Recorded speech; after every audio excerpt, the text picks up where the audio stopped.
Hello, good morning. Back from church. What can I say? Church again was amazing.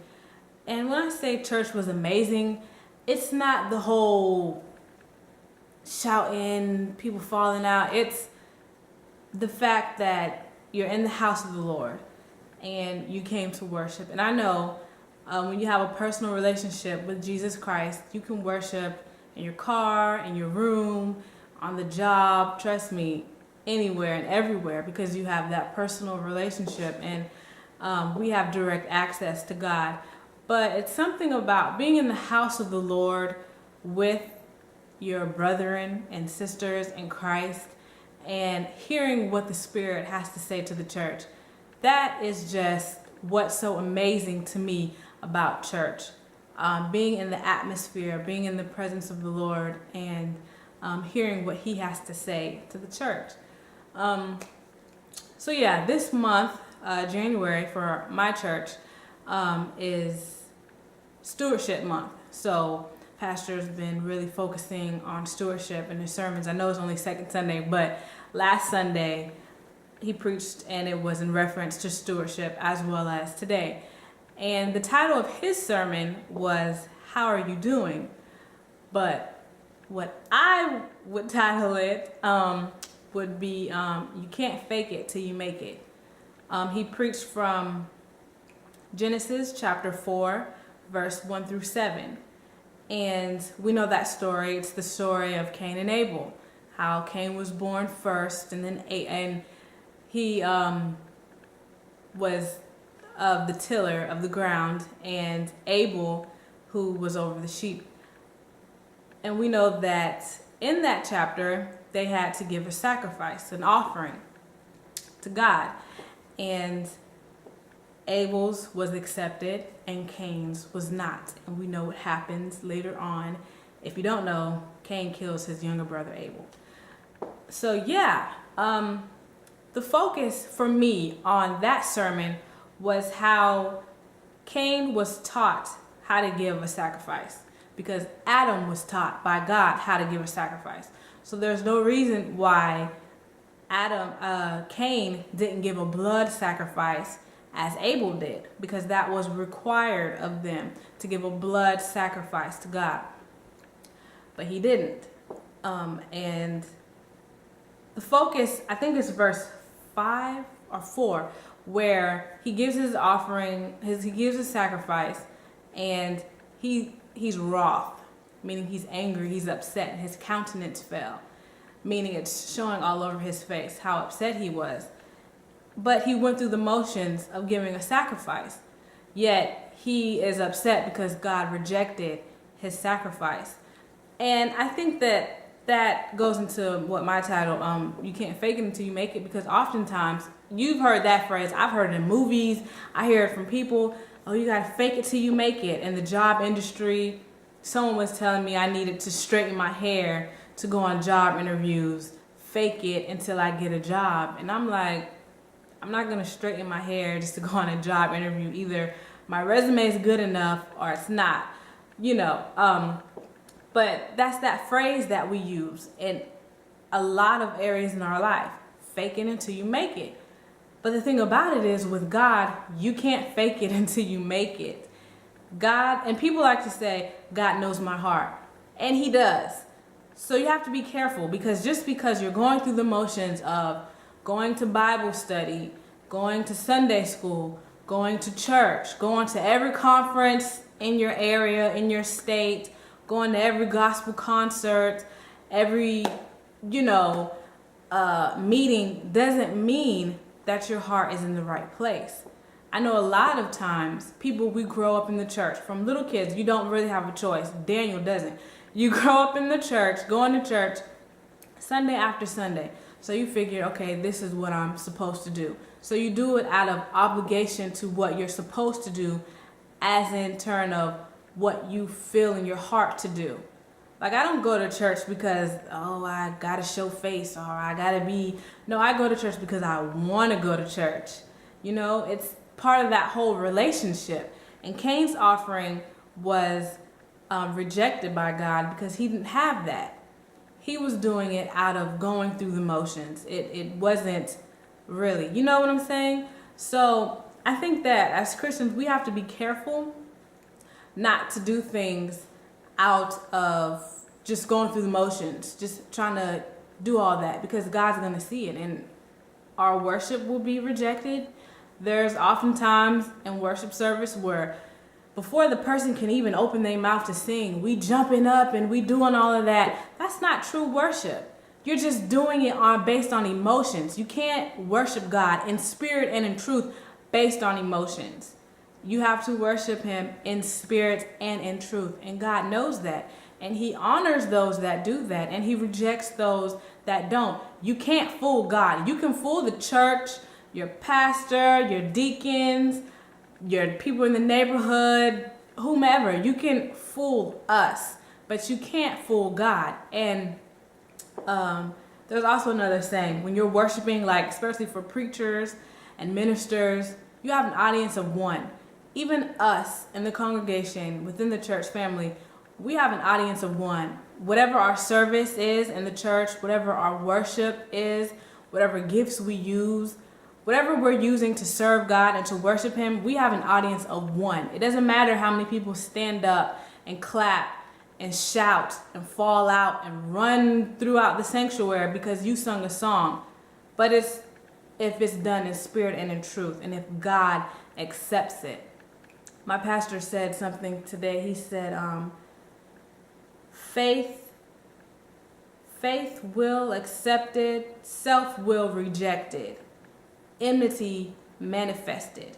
And he was saying that in reference to the whole Cain and Abel situation. Abel gave his offering faithfully, that it was a sacrifice that would be accepted by God. Cain did his out of self-will. He knew what was required of him. He knew he had to give a blood offering, but he chose not to. So he did a self-will sacrifice. Isn't that what we do in church? We know what God requires of us because we are charged. We are held accountable to that. Whether or not people physically are holding us accountable to it, God is holding us accountable to it. But we do things in our own way. We want to worship how we want to worship. Regardless of what God has told us, we want to do it our own way. That's self-will. That will be rejected. That is what Cain did. He did his self-will sacrifice and was rejected by God. He was rejected and his offering, his sacrifice was rejected. How awful is that, to be rejected by God? I would not want to be rejected by God.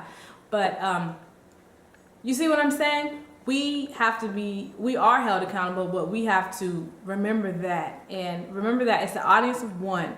We're doing things to please God, not to please our pastors, not to please the church mothers. You know, we're doing it to please God and God only, because we have an audience of one. Only what's done for Christ will stand. Only what's done for Christ will last.